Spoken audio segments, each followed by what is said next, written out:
Buenas noches a todos, ya estamos listos para iniciar esta charla técnica y vamos a compartirles una presentación para que ustedes se enteren de la temática de la que vamos a hablar.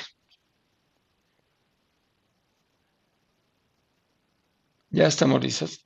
Bueno, los temas que vamos a ver son la transmisión 0AM que teníamos anteriormente programada, la transmisión de Kia, pero como todavía nos faltan componentes de esta transmisión, tuvimos que cambiar la fecha para eh, en lugar de tener ahorita la Kia, que no tuvimos todos los componentes, bueno, estamos programando ese nuevo tema, que es el tema de la transmisión de Audi 0AM de Q200. Eso es lo que vamos a ver y posteriormente ya les avisaremos para que podemos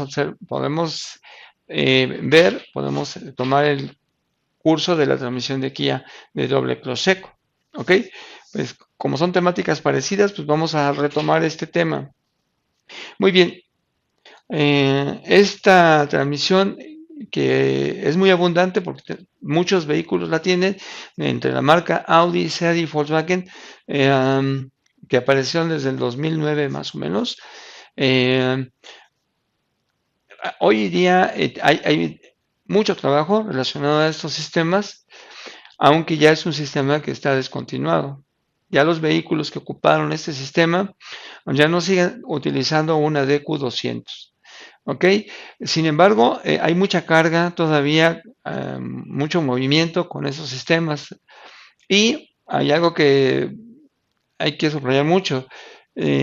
Todos los primeros modelos, los más recientes tal vez no son tan complicados, pero los anteriores sí están dando mucho problema. ¿Por qué? Porque los componentes de esas transmisiones, pues ya tienen muchos componentes que se juntan con problemas. Los más recientes todavía, pues están un poquito más relajados en cuanto a fallos y problemas. Pero bueno, ahorita vamos a ir explicando cómo funciona el sistema y cuáles son los problemas más comunes que llegan a aparecer. ¿Ok? Bien, ya tiene un tiempo que aparece este sistema de Q200 en en el mercado, como se había comentado, pero desde un principio, cuando empezó a salir este sistema, eh, pues sorprende a todos porque es un vehículo automático, pero no con una transmisión convencional, no con una transmisión que tenga convertidor, planetarios, cuerpo de válvulas, para nada que es ese tipo de cajas. Tampoco es una transmisión CVT que adentro tenga poleas, tampoco, sino que es una transmisión que en este caso va a ser de doble clutch seco, tomando en cuenta que también hay versiones de doble clutch húmedo. O sea, también hay transmisiones de doble clutch húmedo, pero en esta en específico es una transmisión de doble clutch seco que va a ser utilizada por vehículos Audi como el A3, el A1, vehículos SEAT como el Ibiza, como el Toledo, como el León, como la Altea, o como el de la Volkswagen, que tenemos al Golf, o tenemos, por ejemplo, al Polo, o Golf y Polo. El Jetta, me parece que también tiene esta 0AM.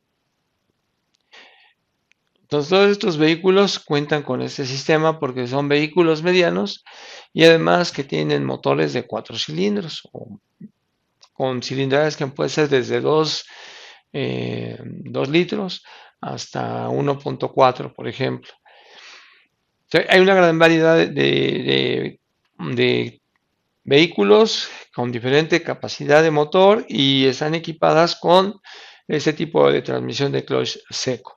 ¿Sí? Tienen un limitante en cuanto al torque con el que pueden trabajar, pues estos son por eso se llama DQ200 con 200 Newton metro. La versión de clutch húmedo puede soportar más torque y vehículos más grandes, pero en esta en específico quedó muy bien en todos los vehículos que yo les mencioné y como les comentaba, están por ejemplo en el Audi desde el 2009, en algunos otros vehículos a partir del 2010, otros del 2011 y poco a poco se fueron recorriendo. Existen dos versiones básicamente en cuanto a la mecánica, que sería la generación 1 con un clutch versión 1 y la versión 2 con un clutch versión de generación 2. Pero, por ejemplo, en el caso de la electrónica, las tarjetas, esas ya tienen pues mínimo unas 4 generaciones diferentes. Entonces todo va a depender del año del vehículo para que sepamos eh, qué componentes, qué tipo de generación es el vehículo que vamos a reparar. ¿Ok? Entonces estamos con una transmisión que tiene muchos componentes comunes, por ejemplo el embrague que tiene collarines, horquillas, tiene su clutch seco muy parecido a los que vemos en los cambios de manuales. ¿Ok?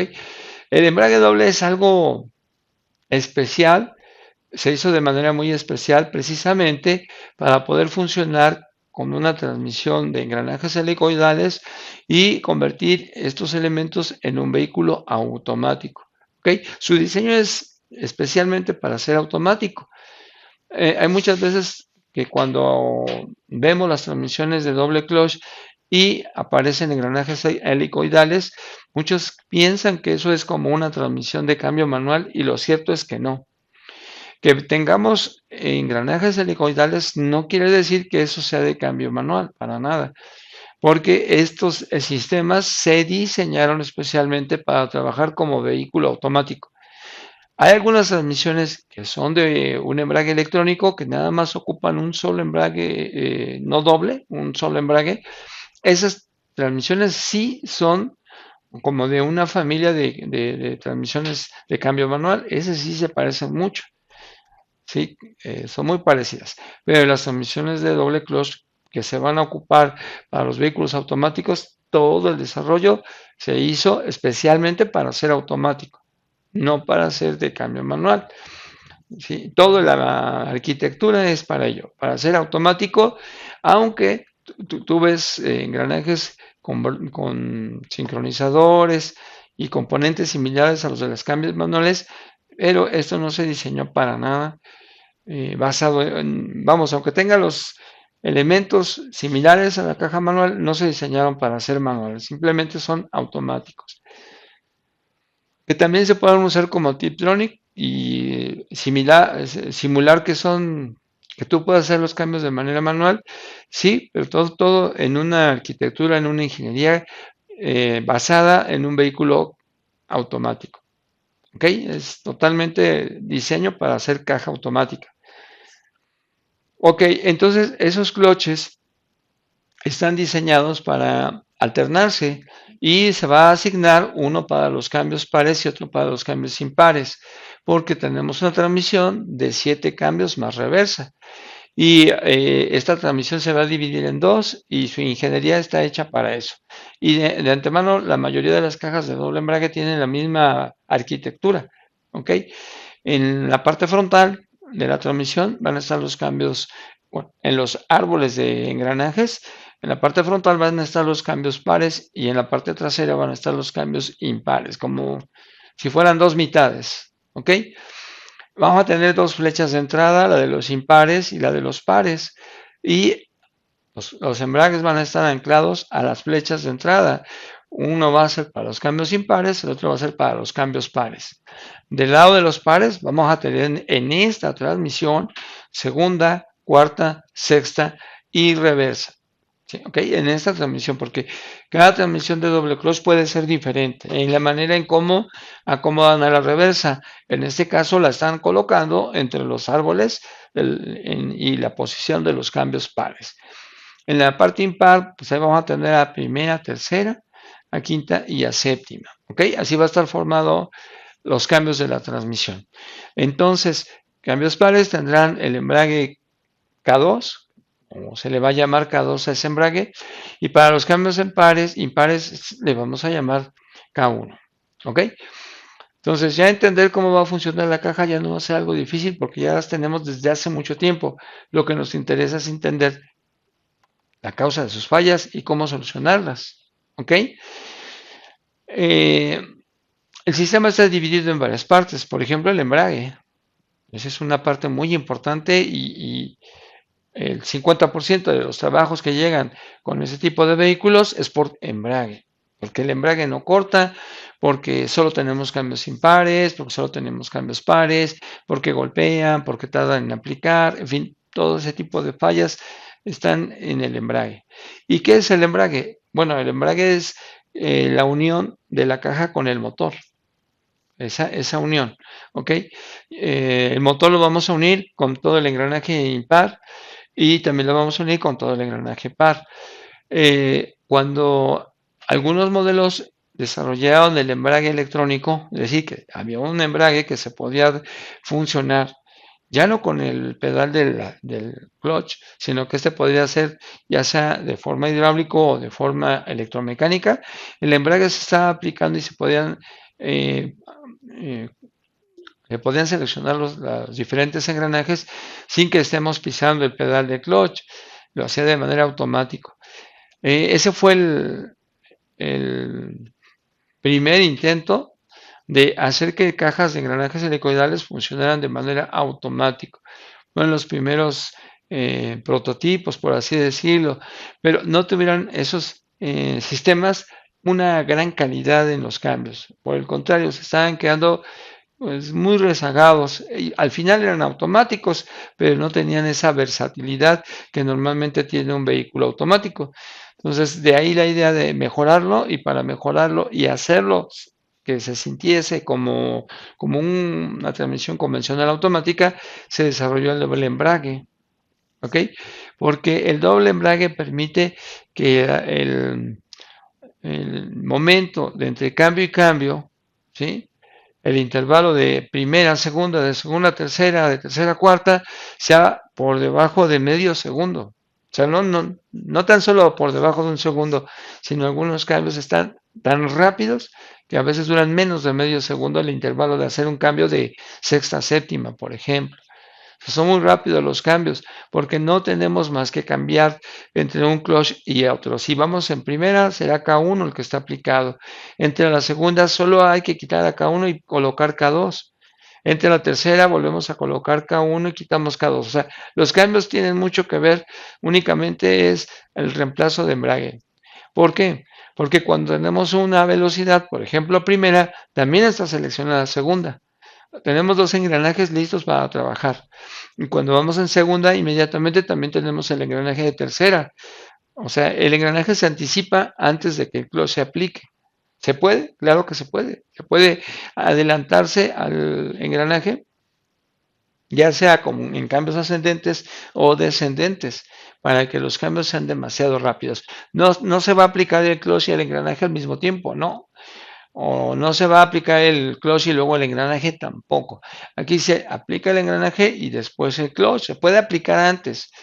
¿Sí? Cuando voy desarrollando segunda, se puede aplicar tercera y ya nada más lo que se está esperando es el cambio del embrague. Eso es lo que permite que los cambios sean muy rápidos. Y entonces tenemos vehículos con transmisiones DSG o de cambio directo con características similares a las de un carro automático. Sí, ahí sí tenemos verdaderamente ya un carro automático, no como en los primeros intentos, que eran de un solo clutch, nunca lograron a tener ese confort. ¿Eran buenos? Sí, eran buenos, pero nunca llegaron a tener las mismas cualidades que un automático convencional, lo que aquí con estos sistemas, pues sí se percibe inmediatamente. Bueno, entonces realmente esta transmisión, su arquitectura, su diseño, es como si tuviéramos dos transmisiones en una, ¿ok?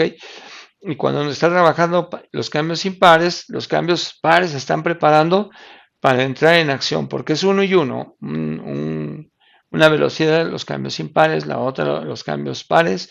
Hay dos árboles, dos de entrada, tres de salida, porque la reversa es un árbol aparte. Y bueno, así es como van a funcionar. Entonces, vamos a encontrar muchas cosas en el embrague, de cómo calibrarlo, cómo cambiarlo, cómo ajustarlo, cómo hacer su aprendizaje, toda una temática. Sin embargo, el embrague es controlado a través de un sistema hidráulico sofisticado, no es cualquier tipo de sistema hidráulico. Y además este sistema hidráulico es un sistema de alta presión. En todo momento se requiere alta presión, ya sea para aplicar un engranaje, ya sea para aplicar uno de los dos embragues, siempre va a haber requerimiento de alta presión. ¿A qué me refiero con alta presión? Bueno, son presiones que mínimo deben de andar sobre los 700 psi y un máximo de tal vez 800 y algo. Eh, la bomba que surte la presión a este sistema hidráulico tiene un ciclo, es una bomba cíclica que llega a un pico alto y ahí se va a quedar apagada hasta que la presión llegue a un valor. Arranca a los 42 bares, arranca y termina a los 60. Cuando la bomba es apagada, no quiere decir que inmediatamente se va a descargar. Cuando la bomba se apaga pueden ocurrir tres cosas: aplicar dos engranajes y un clutch, o aplicar dos clutches y un engranaje. Entre tres y cuatro componentes se pueden ocupar antes de que la bomba vuelva a funcionar, si todo está bien, desde luego, ¿verdad? Porque para que este sistema hidráulico esté súper bien, necesita no tener fugas, ¿ok?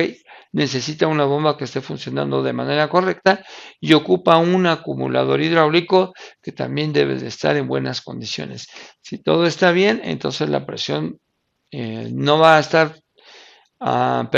cayendo abajo y subiendo, cayendo, no, sino que se activa la presión y se pueden hacer entre 3 y 4 movimientos antes de que el sistema vuelva a arrancar. ¿Okay? Normalmente eso también es una parte muy importante y en el sistema, y además que también continuamente falla. Otro porcentaje alto de vehículos que llegan con problemas es por problemas hidráulicos. Pareciera ser algo sencillo los sistemas hidráulicos. De hecho, lo son. El desarmar y armar un sistema hidráulico no tiene mucha complejidad. El problema está en que los componentes que tenemos, los repuestos para reparación de estos sistemas hidráulicos, cada vez están peor, ¿no? Cada vez están más, uh, pues fallan mucho, ¿no? Cada vez están peor diseñados, cada vez están más débiles, se deforman, etcétera. El problema está en los repuestos.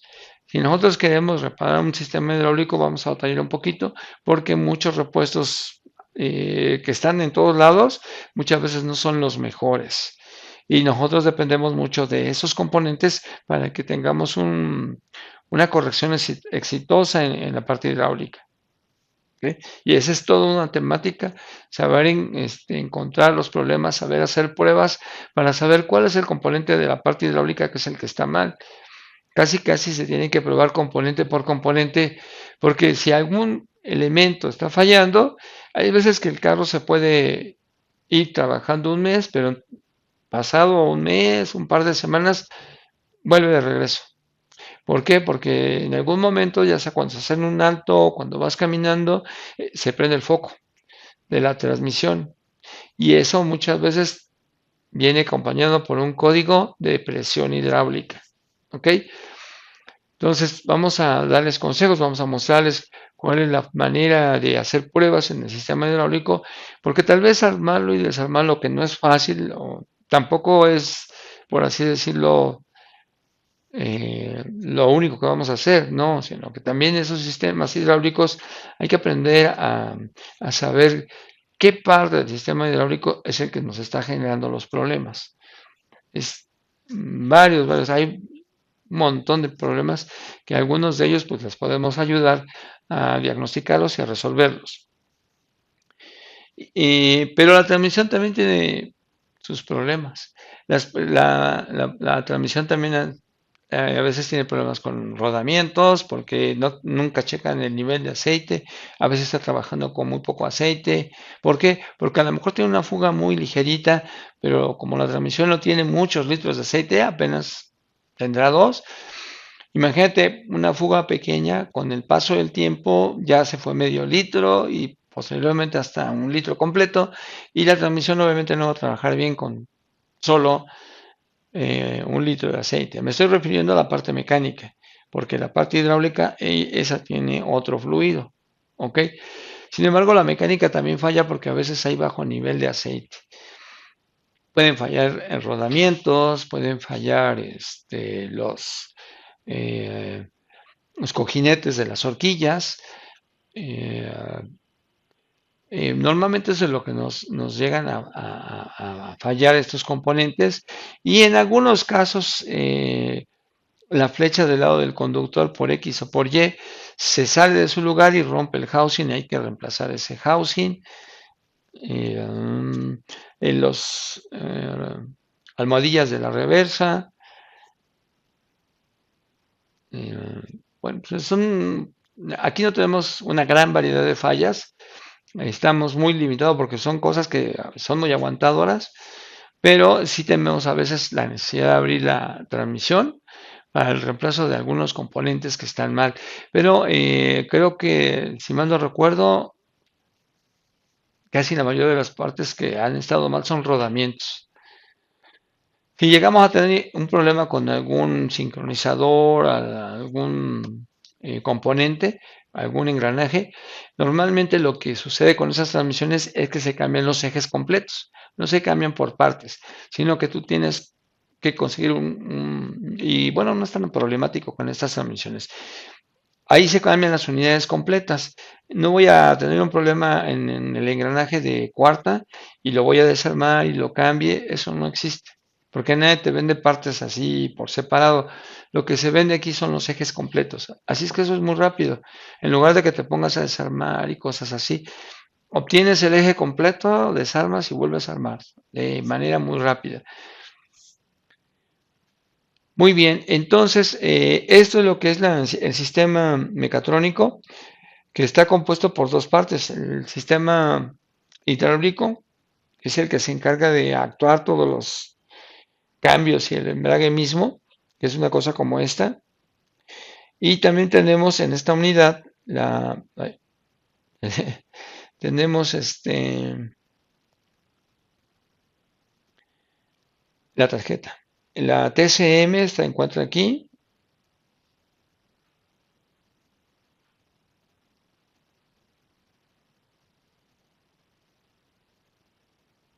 Aquí se encuentra la TCM, la unidad electrónica. Y todo esto que está acá es la hidráulica. ¿Ok? Electrónico también tenemos, por ejemplo, los solenoides, que son dos unidades de 4 solenoides. Obvio, como les decía, la caja es como si tuviéramos dos, y aquí esta unidad también separa, por un lado, un paquete de solenoides que son 4 para los cambios impares y un paquete de solenoides para los cambios pares. Tenemos en esta unidad un solenoide que es el de presión para los cambios pares y solenoide de presión para los cambios impares. Los cambios van a ocupar dos solenoides y van a ocupar un solenoide para el embrague. En total tenemos 4 componentes, y con la presión que van a generar o que van a modular los solenoides es suficiente, no se necesitan válvulas ni nada más para poder controlar todo. Los mismos solenoides reciben una presión, y esa presión la modulan para aplicar el K1, el K2, para aplicar las horquillas, eh, únicamente. ¿Ok? Entonces en cada paquete tenemos solo 4 solenoides, donde 3 de ellos son los que van a hacer las cosas, como aplicar, en el caso de los pares, segunda, cuarta, sexta, reversa, y el embrague K2 sería para los pares, con 3 solenoides. El otro es el que les va a suministrar la presión. Y cuando algo sucede en los cambios pares, el solenoide de presión se desconecta y ningún componente ya tiene presión, se queda en neutro esa unidad. O si lo que pasa, o tenemos un problema en la unidad de impares, se desconecta el solenoide de control de presión y ya ninguno de los otros solenoides tiene presión, ya no se puede aplicar el K1, ya no se pueden aplicar las horquillas tercera, primera, ya no se puede aplicar séptima, quinta. ¿Ok? Muchas veces se puede trabajar con los cambios pares medianamente, o se puede trabajar con los cambios impares de igual manera, ¿no? Con los cambios pares, bueno, tengo la ventaja de tener reversa, pero con los cambios impares el carro no tendría reversa. ¿Ok? Entonces, vamos a trabajar en tres áreas: clutch, hidráulico y transmisión interna. ¿Ok? La transmisión interna también es algo que llega, pero realmente lo que más abundante y común es clutch y sistema hidráulico. Casi están empatados los dos. Cuando no te llega un clutch, te llega un sistema hidráulico, o cuando te llegan dos sistemas hidráulicos, te llega un clutch, o cuando te llegan dos embragues, te llega una tarjeta, en fin.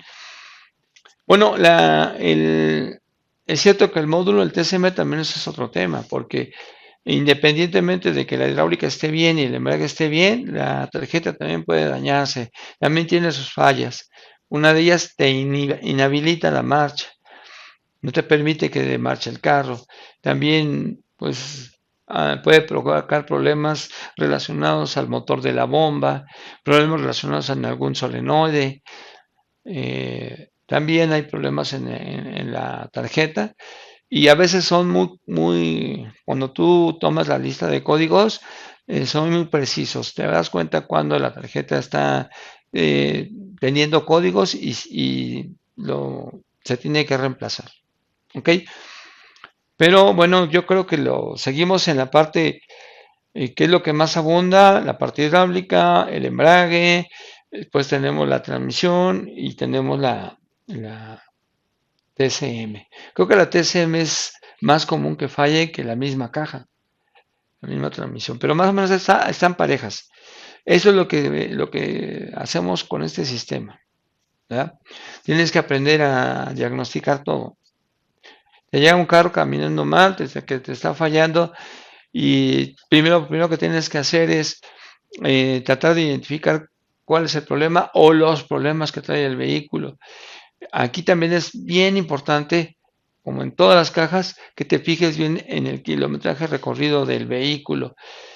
Ahí muchas veces te vas a encontrar que cuando los vehículos tienen problemas con el clutch es porque ya se acercaron a los 100,000 kilómetros o más de 100,000 kilómetros. Ahí vamos a encontrar muchos carros en esa. Muchos ya van tal vez por el tercer embrague, después de nuevos, ¿no? Y en la hidráulica, pues ahí también no hay tanto. Vamos, no va tan parejo con el kilometraje. La hidráulica se puede dañar en cualquier momento, con 60, con 100, con 110, no sé. El hidráulico en cualquier momento. No, no, el clutch, como es una parte mecánica, pues no sé, tiene que soportar mucho, mucho kilometraje. Pero la hidráulica, pues no sé, es algo un poco rara y a veces en cualquier momento puede tener algún detalle, perder la presión y dejar de que el carro se mueva. Pues bueno, eso es lo que nosotros queremos para este tema, que ya lo hemos dado en varias ocasiones, pero que bueno, seguimos aquí con él porque todavía hay mucho trabajo, hay mucha demanda de este sistema. Y aquí lo interesante también es que muchos técnicos mecánicos les interesa, les gusta, o simplemente sus clientes tienen ese tipo de vehículos y se los lleva. A veces ellos se sienten mal o se sienten incómodos cuando ellos mismos no pueden hacer nada por esto. Y bueno, al final lo encomiendan a alguien que sí sabe y que lo tiene que reparar, pero les ha llamado mucho la atención en el sentido de que ellos mismos también quieren hacerlo. Bueno, aquí en la unidad hidráulica tenemos en esta parte los pistones, los émbolos que van a activar las horquillas para que se hagan los cambios. En la parte superior y en la parte inferior de esta unidad tenemos pistones, son 4 en total, 2 arriba y 2 abajo. Pegado hacia la izquierda sería la derecha. Estamos viendo de la parte trasera esta unidad y pegado hacia el close sería la derecha. Lo que está pegado hacia el close es lo que está hacia la derecha. Ahí tendríamos los cambios pares, como arriba tendríamos sexta y reversa y abajo tendríamos segunda y cuarta. Y del otro lado tendríamos en la parte de impares, en la parte de atrás tendríamos séptima, quinta arriba y abajo tercera y primera. ¿Okay? Ya con el tiempo pues te lo vas a aprender. Y después hay que aprenderse cuál es el actuador 1, el 2, el 3 y el 4, porque muchas veces los códigos que nos dan relacionados a este tipo de actuadores no te dicen que es el actuador de primera a tercera, ni del de la reversa, simplemente dicen actuador 4, actuador 3, actuador 1, y en ninguna, a veces de toda la información que puedas encontrar sobre otra transmisión, solo en algún de todos los manuales que tú veas, muchas veces de esos 20 o 30 manuales, solamente en uno de ellos te dice cuál es el actuador 1, el 2, el 3 y el 4, porque es uno de los códigos más comunes y está relacionado a un cambio. Muchas veces vamos a ver también ese tipo de fallas cuando instalas las mecatrónicas, porque a veces cuando las instalas, una de las horquillas no alcanza a acoplar. Y entonces, vamos a suponer que es la séptima, entonces vas a tener un código relacionado a eso. ¿Sí? El actuador de la séptima. Entonces, y aquí en esta parte trasera, bueno, ahí es donde se queda, ahí vas a atornillar ahí la TCM, ahí se va a quedar en la parte de atrás. Y no, también tenemos otra temática, a veces las TCMs, por X o por Y, generan que si el aceite que tenemos en la unidad hidráulica, ojo, no el aceite que va a presión. Si hubiera una fuga de presión, entonces seguramente iba a haber códigos, ¿ok? Pero no es el aceite que va a presión el que se fuga, sino que la TCM muchas veces, aunque tú aprietas todo bien y pones sellos nuevos, muchas veces hay una fuga ligera o a veces una fuga fuerte entre el aceite que está en el cárter de la unidad hidráulica que poco a poco empieza a irse a los engranajes, ¿ok? Cuando menos te das cuenta, el carro ya se neutraliza y ya no se mueve ni para atrás ni para adelante. Cuando tú quieres bajar la unidad hidráulica y checas cuánto aceite tiene muy poco aceite. ¿A dónde se fue el aceite? Pues tal vez a una fuga externa, pero el sistema se ve limpio, no se ve que haya una fuga externa, no al menos hacia afuera de la transmisión. Y entonces esa fuga muchas veces hacia los engranajes. Ahí también ahí también es difícil saber por qué. Y cómo solucionarlo también no es nada sencillo. Hay ocasiones en que cuando cambiamos las unidades, nos las entregan completas. Y hay veces que cuando las instalamos, el clutch se tarda mucho en aplicar o a veces ni siquiera el carro nos permite moverse.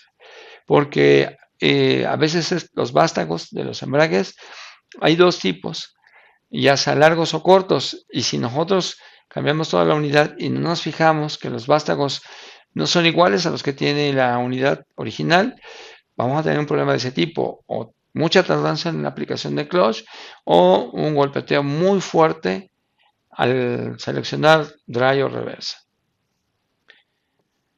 Y todos los componentes hidráulicos pueden tener fugas. Antes era difícil, no era tan sencillo ni común, pero estamos hablando de componentes que ya dieron muchas vueltas y obviamente eso genera desgaste y cosas que antes no veíamos, hoy sí las vamos a ver.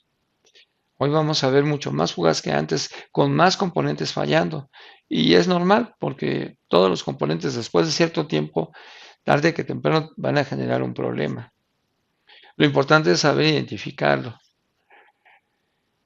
Muy bien, miren, aquí tienen una unidad hidráulica, pero ya sin la unidad mecatrónica, y en esos huequitos que se ven al fondo, ahí van los solenoides, las conexiones de los solenoides. Y aquí en medio está la conexión aquí en medio va la conexión con el motor de la bomba. Y aquí vamos a ver las conexiones de los solenoides. Aquí está el acumulador. El acumulador es como un depósito en donde se va a almacenar presión. ¿Ok? Acuérdense que yo les decía, cuando la bomba se activa, genera una presión. Esa presión no está en el momento, esa presión se queda almacenada en el acumulador. Y no tenemos un montón de presión, tenemos poquita, ¿verdad? Porque para generar una presión rápida no podemos tener un depósito enorme. Se tardaría mucho en llenarse el depósito. Así es que lo que se cuenta para llenar es pequeño, de tal forma que esa cantidad que se va a acumular en el acumulador, así de raro que se oye, bueno, la que se va a almacenar en el acumulador, la presión que se almacena en el acumulador es poquita, pero suficiente para que, como yo les comentaba, se pueden mover 4 componentes, ya sea el clutch o horquillas, antes de que la bomba vuelva a prender. Cuando hay fugas de presión o el acumulador está mal, tan rápido como la bomba se apaga, sin la necesidad o sin que hayas movido la palanca, sin que se haya aplicado ningún clutch, vuelve a arrancar la bomba. Ahí tenemos una fuga. La bomba no puede estar prendiendo y apagando a cada rato. ¿Sí? Prende, se va a apagar y no la vamos a escuchar que se mueva hasta que empezamos a poner dry y el carro se empieza a mover. Se puede volver a escuchar. Eso es cuando el sistema está en buen estado. Se puede graficar la presión de la bomba para que tú te des cuenta si la presión está bien o tiene fugas. Okay, es un punto muy importante. Actualmente los acumuladores dan guerra. Antes de vez en cuando daban guerra. Pero pues vuelvo a repetir, muchos componentes ya tienen mucho recorrido y tarde que temprano pues también tienen problemas, tienen desgastes. Entonces, hay que aprender a diagnosticar este acumulador. Y lo que ustedes ven aquí, que es la base de aluminio, que es el soporte de aluminio, en donde tenemos a los solenoides y al mismo acumulador, eso es lo que yo les digo, esos repuestos son muy defectuosos y nos ponen en jaque a nosotros porque pues, cambiar esta parte, pues la verdad hemos llegado a tener récord casi de en una hora lo cambio, ¿no?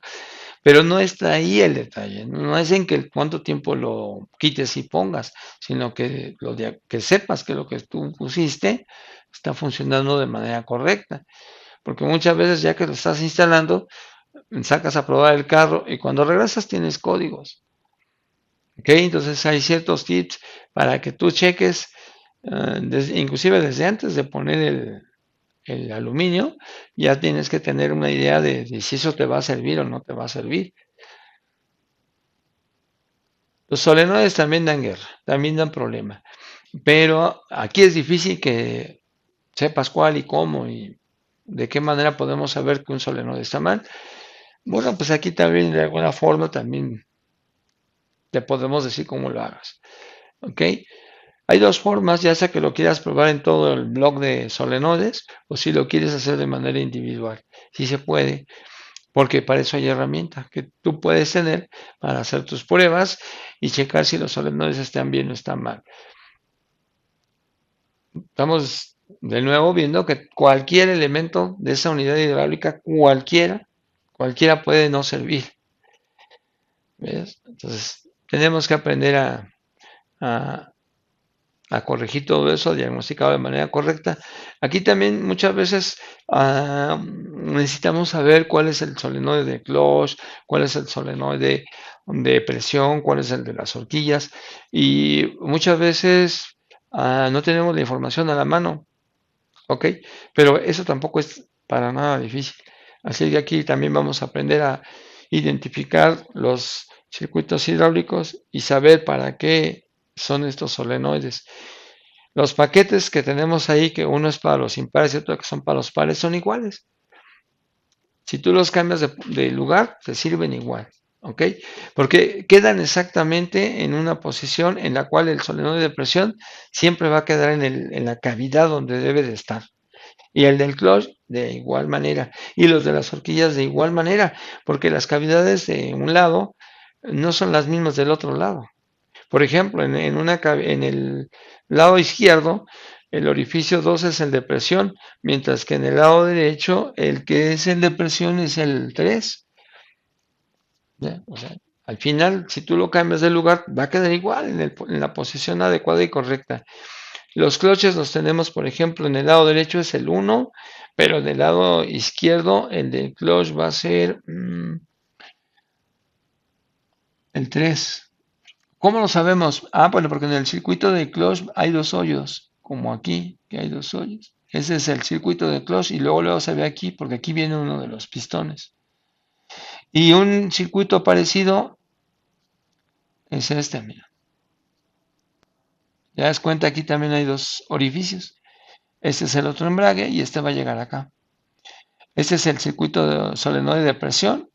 Y si tú lo sigues, ese circuito te lleva acá. Entonces en este el solenoide de presión está aquí y del otro lado el solenoide de presión está.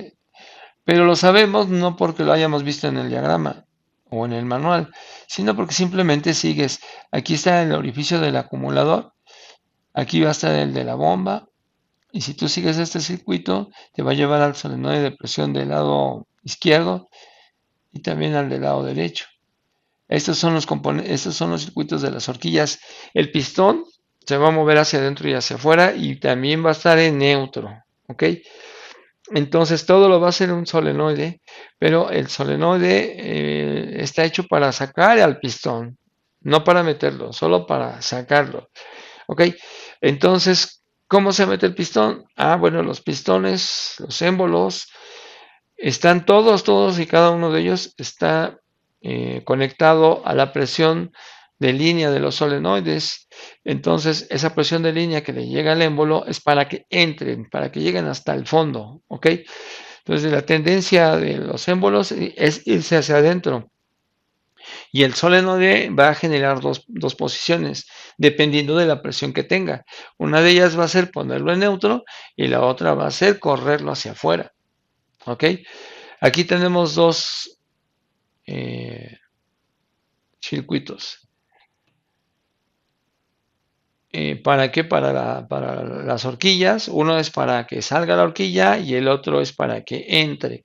Como aquí viene la presión de los solenoides, entonces esta sería para introducir el solenoide. Y este que sale de acá, que está del lado opuesto, sería para hacer hacia afuera el solenoide. Están en la misma línea si ustedes se dan cuenta. Acá arriba también pasa lo mismo. Acá tenemos un orificio para empujar el solenoide y acá tenemos otro orificio para introducirlo hacia adentro. Bueno, son estos dos, este que está aquí y este. Este sería para introducirlo porque va de afuera hacia el interior. Y el que viene del interior hacia afuera, bueno, ese sería el que lo expulsa. O sea, aquí, estos dos serían una horquilla, este con el que está acá serían otra horquilla. Y aquí abajo son estos dos, uno y uno. Y acá tenemos dos, este que está aquí y este que está acá. Y los que hacen que la horquilla se mueva. Bueno, eso se los explicaremos a detalle para que ustedes también vean esa parte. Y resolver los problemas de actuador 1, actuador 2, actuador 3. Aquí hay el sensor de desplazamiento del embrague. Muchas veces tenemos códigos de que el embrague se está aplicando de manera inesperada y es un código difícil de resolver si no tienes, o sea, si no sabes probar componentes, ¿ok? Lo que pasa es que aquí el émbolo tiene un magneto que se va a desplazar a través del sensor, se va a mover a través del sensor y esto va a generar un voltaje, ¿ok?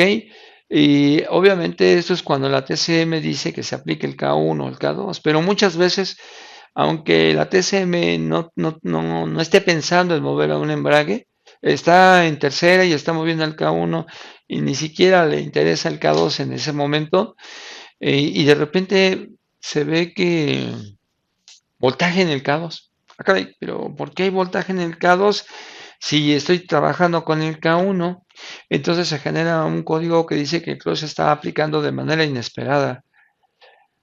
¿Y por qué lo hace? Bueno, eso es un diagnóstico que nosotros vamos a usar a enseñar a diagnosticarlo. Pero una de las causas puede ser un solenoide, porque a veces los solenoides, los solenoides se les aplica una presión constantemente. Cuando ellos están apagados no la retienen, pero cuando se prenden sí la retienen. Entonces a veces el émbolo se mueve, porque el solenoide, a pesar de que está apagado, está como tapado y eso genera que se genere presión, hace que el solenoide se quiera mover, se quiera salir, ¿ok? Bueno, para ello tienes que hacer unas pruebas y darte cuenta que ese es el problema. O sea, sí tenemos que conocer todos los componentes de esta transmisión para que eh, cuando haya códigos estemos pensando en esos componentes y tratando de entender el código que nos da. ¿Ok? Las horquillas tienen unos magnetos que tienen un campo, por ejemplo, Acá tenemos el sur y el norte, y del otro lado tenemos igual, el sur y el norte, hacia adentro el sur y hacia afuera el norte. Pero ojo, no todos son igual. Hay otros que tienen el norte hacia adentro y el sur hacia afuera. O lo que hay que ver es que no estén llenos de rebabas, porque si se acumula mucha rebaba en los magnetos, entonces vamos a tener una señal errática. ¿Ok? Eso tenemos que tener. Acá tenemos los sensores, ustedes ven, estos, que están monitoreando el desplazamiento de esos magnetos para saber en qué cambio estás trabajando. Pues muy bien, este curso que es de la 0 AM lo tenemos ya listo para que ya les compartimos ahí la fecha, pero se los voy a confirmar. La fecha y el horario ya lo saben. Hay dos formas de este curso. Uno es en línea y el otro va a ser presencial. En la línea saben que el horario es de 7 a 9, 2 horas. Van a ser 4 sesiones en la plataforma de Zoom, 7 a 9. La fecha para línea es el día 4 de marzo y terminaría el 25 de marzo. ¿Ok? 4 de marzo los esperamos en la línea los días martes. Martes, solo los martes. Antes, o sea, teníamos martes y jueves, hoy solo los martes. Son 4 clases. Para el curso presencial, este lo tenemos el día 9 de marzo. ¿Ok? El día domingo 9 de marzo. Este curso se va a impartir los días domingos. ¿Sí? En el horario de 9 de la mañana a 1:30 de la tarde. Iniciamos el 9 de marzo y terminamos el 30 de marzo. ¿Ok? Para que ustedes hagan su agenda, lo vayan anotando, lo vayan agendando y nos llamen para apartar un lugar, por ejemplo. Muy bien, ahora vamos a hablar de otra temática que también está relacionada con el curso que vamos a impartir los días miércoles en línea y los días sábados presencial. ¿Ok? Primero les vamos a hablar de qué tema va a ser y posteriormente les vamos a dar las fechas. ¿Ok? Pues nosotros, después de mucho tiempo, antes uno de los cursos que se daba cada año siempre era el de la transmisión CVT de Nissan, que arrancaron en el 2007 para el Sentra, para la X-Trail, para muchos vehículos de Nissan, apareció la CVT 7. Sí, era la primera CVT en Nissan aquí en México y pues nosotros el primer curso que dimos de esto no sé, recuerdo perfectamente, pero podría haber sido el 2009. Y ya era algo que cada año dábamos un curso de esta transmisión. ¿Ok? Para empezar era algo nuevo porque pues la mayor parte de las transmisiones eran de cambios de planetarios. Y la única transmisión que era CBT era la de los Audi A4. Quienes ya tenían experiencia o al menos habían acercado a ese sistema, pues de alguna forma tenían una idea de cómo sería el sistema de Nissan. Pero bueno, en un principio se empezó a trabajar con este sistema, se empezó a generar muchos cursos y de repente ya los abandonamos, ¿verdad? ¿Por qué? Porque salió la nueva generación de cajas de Nissan. Entonces todo está enfocado en esos nuevos sistemas. Sin embargo, pues cada vez son más latosos estos sistemas. Todavía actualmente hay muchos vehículos que tienen esta transmisión. Y todavía la gente lo sigue usando y sigue batallando. Y además no nada más los usa Nissan, también los tiene Mitsubishi, Renault. Eh, ¿Quién más los tiene? Los Jeep, Compass, los Caliber. Todavía hay mucho parque con igual que como la 0M, aquí en esta transmisión todavía hay mucho trabajo. Cada vez menos, pero sigue habiendo. Es un sistema que ya también está descontinuado, pero dejó muchos vehículos y actualmente hay muchas llamadas, hay mucha llamada. Hay fallas difíciles de resolver, pero también es a consecuencia de que, como siempre se los he dicho, cuando las cosas se usan y se usan y se usan, componentes que antes nunca habían dado problema, que habían soportado, que habían aguantado, empiezan a ceder. Entonces esos componentes empiezan a desgastar y van a generar nuevas fallas a las que no estábamos acostumbradas. Y por todos lados, tanto en la parte electrónica como en la parte hidráulica, como en la parte mecánica, por todos lados hay más desgastes, nuevas fallas y volver a reordenar todo para empezar a tener diagnósticos certeros. Sí, hay que reordenar todo, porque antes como que nos sabíamos las 10 fallas mecánicas más comunes, como que las 10 fallas más comunes del cuerpo de válvulas, las 5 fallas más comunes electrónicas, o sea, ese ya un tema que ya no lo sabíamos. Pero ya se rompió el esquema, porque ese esquema ya se hizo más grande debido al desgaste de los componentes. ¿Ok? Y es algo, vamos, razonable, ¿no? Las cosas después de cierto tiempo van a generar problemas. Y entonces, si teníamos antes 10 problemas de una cosa, ahora son 20. Si teníamos 4 de este lado, ahora son 15 y fueron aumentando mucho. Pues las cajas CVT casi, vamos a decir que es un 40% del trabajo que desarrollamos en el año. ¿Sí? Aquí llega mucho vehículo CVT y siempre hemos estado con estas transmisiones en menor proporción comparado a antes. ¿Por qué? Porque lo que más actualmente llega es las de nueva generación, pero esta nunca falta. Por si hace 5 de nueva generación, siempre va a llegar una de generación anterior. Así es que pues hay que refrescar el tema, pero actualizar todos los problemas modernos, todos los problemas que actualmente hay. ¿Ok? Esta transmisión se llama para Yatco, que es el fabricante JF011, pero para Nissan es la RE0F 11, 11, perdón, JF010. JF010, esa sería para la Murano, pero esa no, o la RE0F09A, esa no, no incluye esta transmisión. Esa es una transmisión con los mismos principios, pero de uso rudo, y esta es de uso común, la JF011E o RE0F10A. Ok, esa es la que vamos a refrescar. Aquí dice que lo tiene Suzuki, Mitsubishi,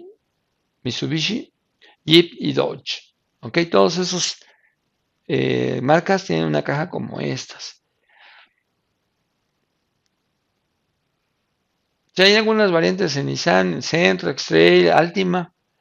Hay algunas variantes, pero el 90% la arquitectura es prácticamente la misma. Desde el mantenimiento, que ya estamos acostumbrados, detrás del enfriador. Cuando hay un enfriador, algunos no tienen un enfriador como el Altima, pero detrás del enfriador tenemos el cartucho y el filtro que va en el cuerpo de válvulas. Eso es el mantenimiento. Y bueno, esas son las poleas con las que se funciona este sistema, la polea secundaria y la polea primaria. Ok, estas son las poleas del variador. Aquí, dependiendo de la transmisión que estemos hablando en específico, el engranaje de la polea secundaria puede ser más grande o más chico. Eh, la polea primaria tiene aquí en la parte de arriba unas muescas para el sensor de RPM de la polea primaria, ¿verdad? Este sistema, el sistema CVT, tiene una manera bien sencilla para armarlas y desarmarlas. Antes yo recuerdo que cuando las armábamos toda la tapa completita y la cargábamos para ponerle en la transmisión y era bien difícil. Pero después nos dimos cuenta que eso era un error, o sea, que no necesitábamos cargar las cosas. Al contrario, las podíamos desarmar para que no tuviéramos que estar cargue y cargue. Y para armar ahora toda la transmisión completa, empezamos precisamente con el variador. Y el variador no ponemos las dos poleas al mismo tiempo, sino primero ponemos una, luego la cadena, luego ponemos la otra polea. Y cuando vamos armando la transmisión, realmente todo es muy, rápido y fácil, ¿ok? Pero eh, no se trata de solo armar y desarmar, sino se trata de ir probando los componentes para ver que estén funcionando de manera correcta.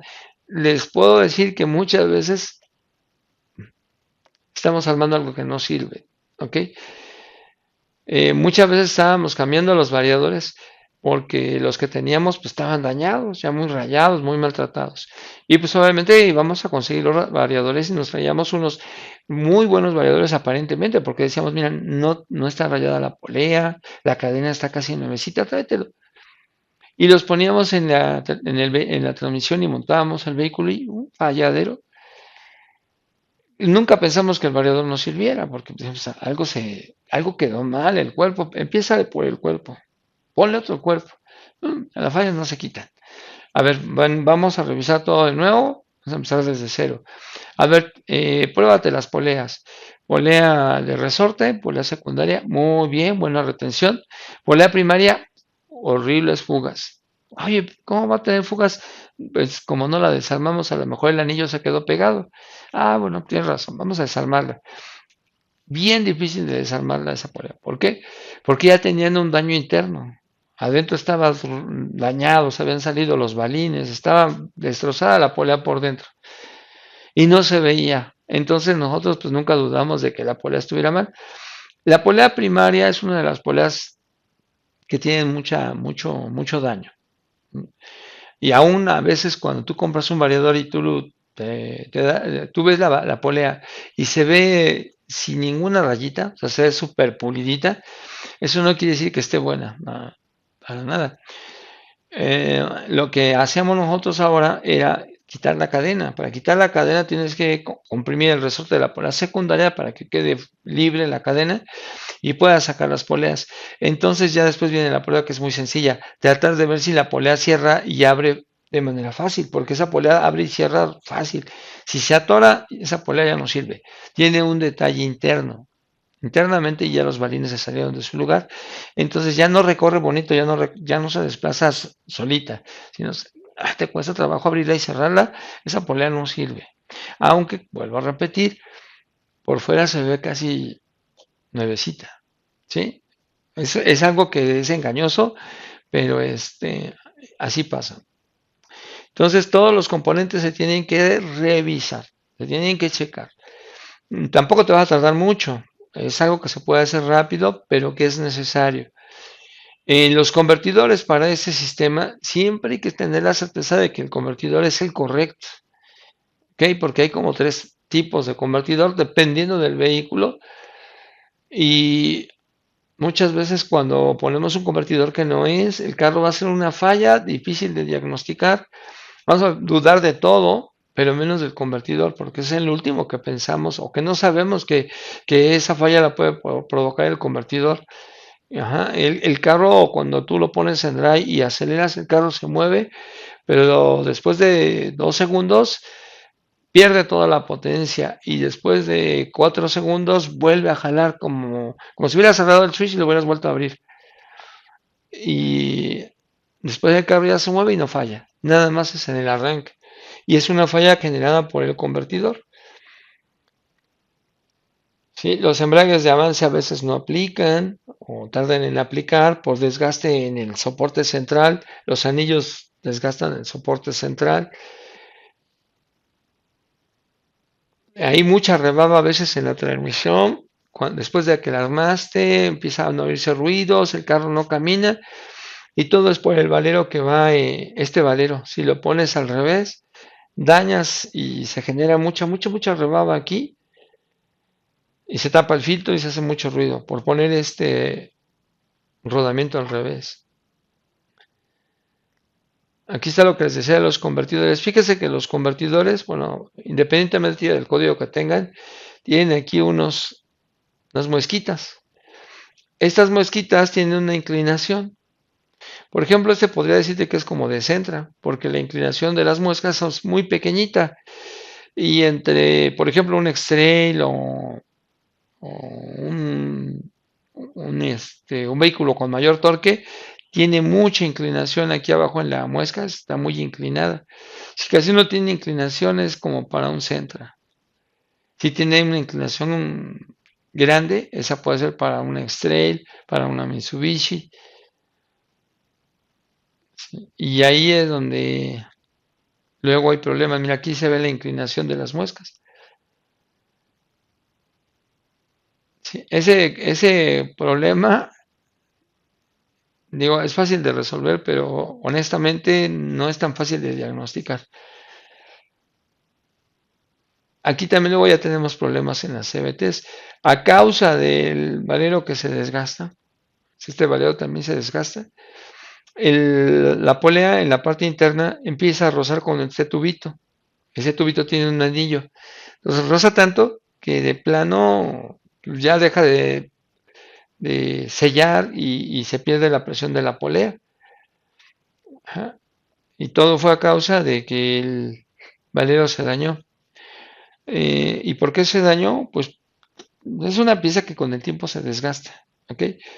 Ahora también muchas veces las tapas que tienen ahí los rodamientos de las poleas, polea secundaria, polea primaria, siempre se van a desgastar, siempre. ¿Por qué? Porque los ejes, uno se mueve, hace esfuerzo hacia un lado y el otro hacia el lado contrario, y siempre que quitamos una polea vamos a encontrar una parte más brillosa que la otra, en la cavidad donde van las poleas. Si hay mucho juego en el rodamiento, esto nos va a dar problemas, nos va a dar, aparte del ruido, nos puede dar fallas en el funcionamiento del CVT. Y cuando tienes esto dañado, muchas veces se puede reemplazar el tubito. Y si la tapa no tiene mucho desgaste, se puede reutilizar la tapa. Pero lo que ya no se reutiliza es la polea, que la polea se daña internamente en donde hace contacto con el tubito. Por eso es importante hacer las pruebas de retención de presión, porque cuando algo está reteniendo bien la presión, se puede observar con un manómetro haciendo pruebas en el banco. Pero si no hacemos pruebas, pues muchas veces nos damos cuenta en dónde puede estar la fuga o el detalle del sistema. ¿Ok? Y también aquí tenemos algo común, esa es la horquilla de la polea primaria. Esta horquilla acompaña al émbolo, al cono variable, en su desplazamiento. ¿Para qué? Lo que pasa es que tiene esta puntita que sirve para el control del motor de pasos, perdón, el control de la válvula de cambios. ¿Ok? El motor de pasos y la horquilla mueven a la válvula de control de cambios. Pero cuando está buena la horquilla, ¿verdad? Porque esta horquilla se va a desgastar de aquí. Por acá tenemos una que está desgastada, creo. Bueno, se va a desgastar de aquí y si se desgasta de aquí, ya no va a poder ayudar al control de esta válvula, que es la válvula de control de cambios, y vamos a tener códigos del motor de pasos. Entonces, lo que pensamos es que el motor de pasos no sirve, pero realmente lo que no sirve es la horquilla. ¿Sí? Porque entre el motor de pasos, uno a la derecha y la horquilla otro a la izquierda, toman el control de la válvula. Si el motor de pasos no sirve y la horquilla sí está haciendo su movimiento, no es suficiente. Si el motor de pasos está bueno y la horquilla está mala, pues tampoco es suficiente y vamos a tener códigos de motor de pasos. También si la colocamos mal, esta parte, si tú ves esta parte, como remache, lo ves hacia tu vista, está al revés y esto puede provocar que se atore la válvula. Son muchos detallitos que cuando tenemos códigos de motor de pasos, lo primero que pensamos es que cambiándolo se va a solucionar el problema, pero muchas veces no, inclusive muchas veces los clientes te dicen, lo acaban de cambiar. Tú dices, bueno, si lo acaban de cambiar, salió defectuoso, voy por otro. Pones el otro y siguen los códigos del motor de pasos. Ojo, hay códigos eléctricos de motor de pasos y hay un código de mecánico. ¿Ok? Pero siempre tienes el código mecánico, aún así sigues cambiando motores de pasos y el problema no es eso, el problema que tenemos ahí es un problema que ya se dañó la horquilla de aluminio, que está al revés pusieron al revés la válvula, en fin, hay detalles. Aquí tenemos problemas en esta polea primaria.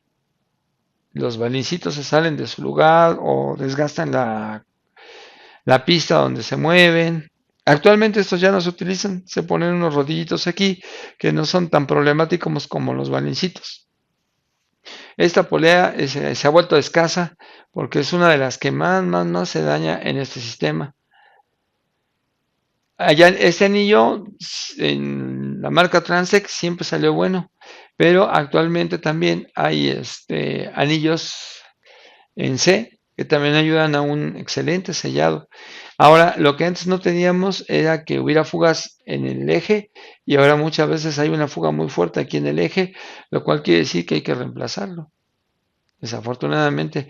Y a veces se ve muy bueno, pero como a veces el desgaste está aquí o a veces en el interior de la polea, uno de los dos se va a tener que reemplazar o la polea completa. Y ya la fuga ya no es en los anillos, la fuga está aquí en medio. Hay veces que algunas fugas son ligeras y cuando el metal se calienta, pues muchas veces lo compensa, pero muchas veces ya no se puede. Y una fuga aquí en medio también a veces equivale al reemplazo de la polea.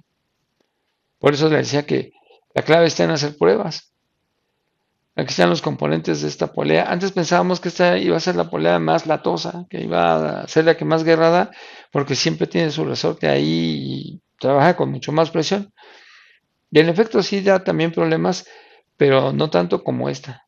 Esta es la que más se reemplaza de manera más constante. Y como yo te digo, muchas veces cuando las ves con todo y cadena, no tiene ni una rayada, ni una rayita. La cadena se ve bien. Pero el problema es que ya internamente tiene desgaste y cuando tú separas las poleas y tú quieres que abra y cierre, se atora. Ya atorándose quiere decir que no sirve. Algo internamente está mal y esta sí ha dado problemas. Aquí hay un problema también con esta tapa que a veces desgasta mucho aquí y cuando aplicas o la quieres probar hay mucha fuga de este lado, mucha fuga en esta parte. Esa también a veces hay que reemplazar esta parte.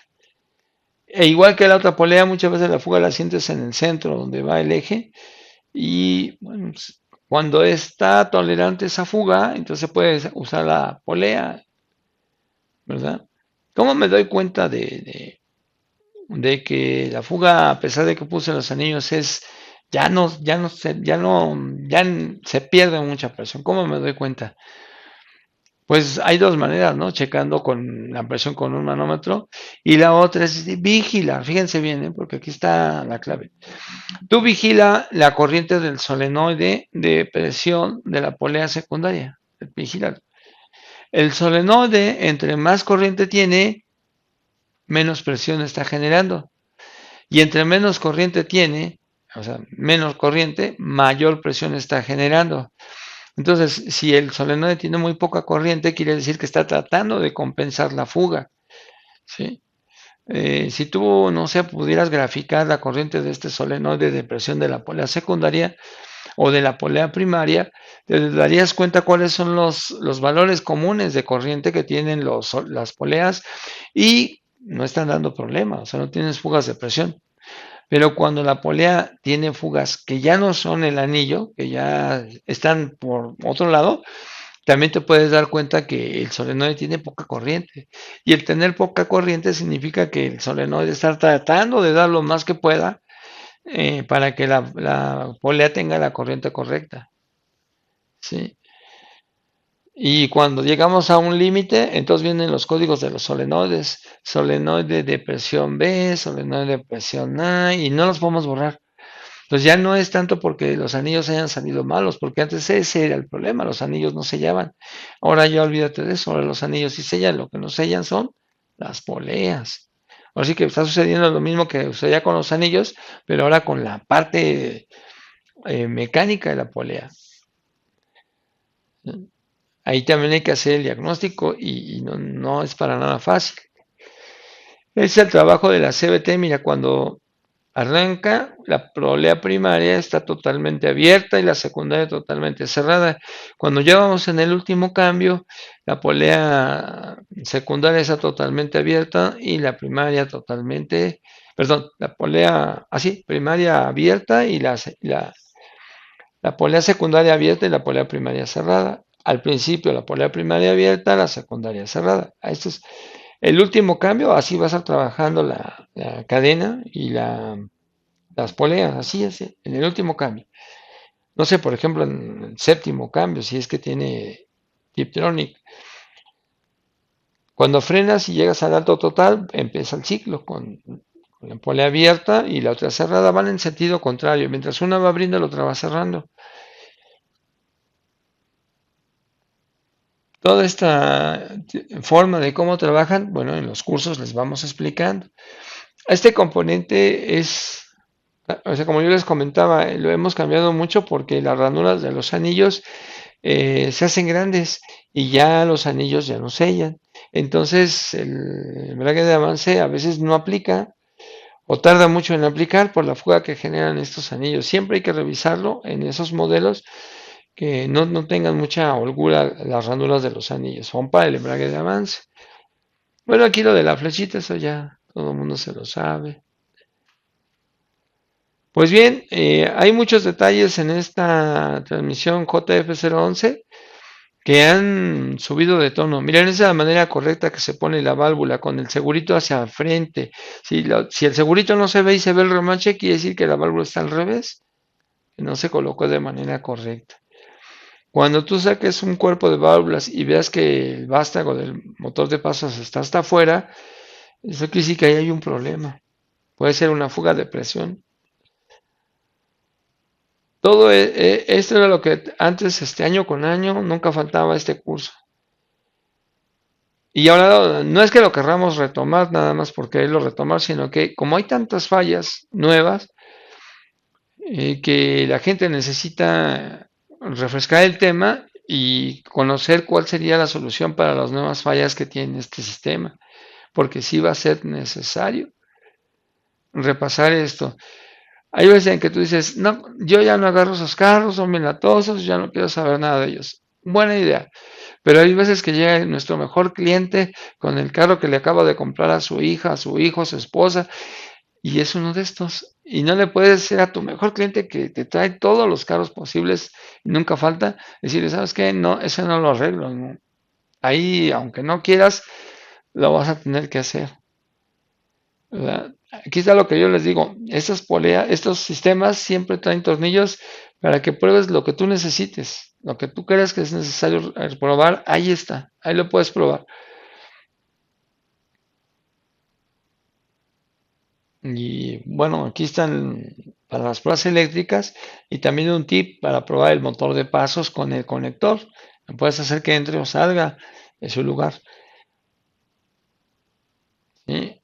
Bueno, entonces con esos pines, esos son los pines que llegan aquí a la compu para el motor de pasos. Y puedes checar si tiene cuatro bobinas, si esas bobinas que tiene el motor de pasos están en buen estado o no. Esas más o menos tienen en promedio 15 ohms de resistencia. Y si una de las bobinas llega a tener, fíjate bien, 15 ohms. Si tiene 16, no hay problema. Si tiene 17, no hay problema. Pero de 15, si llegas a tener una bobina que tenga 12 o 13 ohms, ya no sirve ese motor de pasos. Si tienes 12, inclusive hasta con 13, ya requiere cambiarse el motor de pasos. ¿Por qué? Porque entre menos resistencia tengas, más corriente va a consumir el motor de pasos. Y es un sistema que no está hecho para consumir mucha corriente. Si tiene 15 ohms cada bobina, entonces imagínate, su corriente debe ser menos de 1 amper. Pero si tienes, por ejemplo, los 12 ohms, ya se bobina estará consumiendo 1 amper. Por lo tanto, se genera inmediatamente el código de corto del motor de pasos o un código eléctrico del motor de pasos. Porque muchas veces piensan que la resistencia es tolerante, es decir, que puedes tener 12 y no pasa nada, o 13 y no pasa nada, y no, ya desde los 13 ya es, para el sistema es un corto y te amerita un código en el circuito. Ok, la mayoría te tienen que dar entre 14 y 15 o 16, pero no, tampoco puedo tener 20 ohms porque también ahí tendría un problema. ¿Sí? Lo más cercano a 15 sería lo mejor, lo más correcto. Hay dos códigos, el código que es para cuando hay una falla eléctrica y el código cuando es una falla mecánica.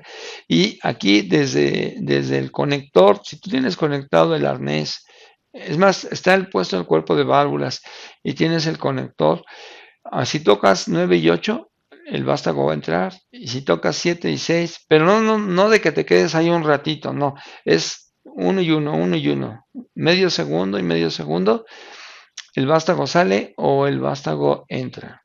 ¿Sí? 9 8 entra y 7 y 6 sale el vástago. Aquí está lo de los sensores de presión. En este sistema se anuló el sensor de la polea primaria y solo existe el de la polea secundaria. Aquí están los sensores. En esto casi no hay tema. Cuando dejan de funcionar es porque ya dieron lo que tenían que dar. Donde sí hay un tema es en el de salida, porque el de sensor de salida está monitoreando el engranaje del piñón perdón, es el engranaje de la polea secundaria. Y como yo les dije hace ratito, ese engranaje a veces es más chico, a veces es más grande. Y entonces, en algunas transmisiones le ponen unos separadores, ponen unas rondanitas, que puede ser dos o una rondanita, abajo del sensor para que no lo dañe el engranaje. ¿Sí? Porque como el sensor es muy largo, el engranaje muy grande puede rozar y dañar el sensor. Y pues muchas veces se nos va la onda y no ponemos las rondanitas, sí, se daña el sensor. Bueno, pues aquí está el sensor TR, que también es todo un tema, porque a veces cuando lo cambiamos hay que quitar todo el eje de la transmisión, o sea, el eje selector. Y no, hombre, es una pachanga. En algunos casos súper sencillo y en algunos súper complicado. Pero no te toque uno de los súper complicados. Es que dices, pues quitar el eje no es nada difícil.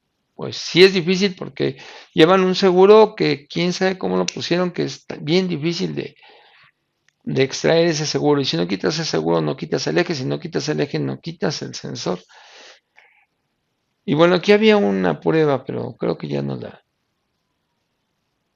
Una prueba de cómo se movían las poleas. Pues bueno, pues esos son los temas que tenemos para esto mes de marzo.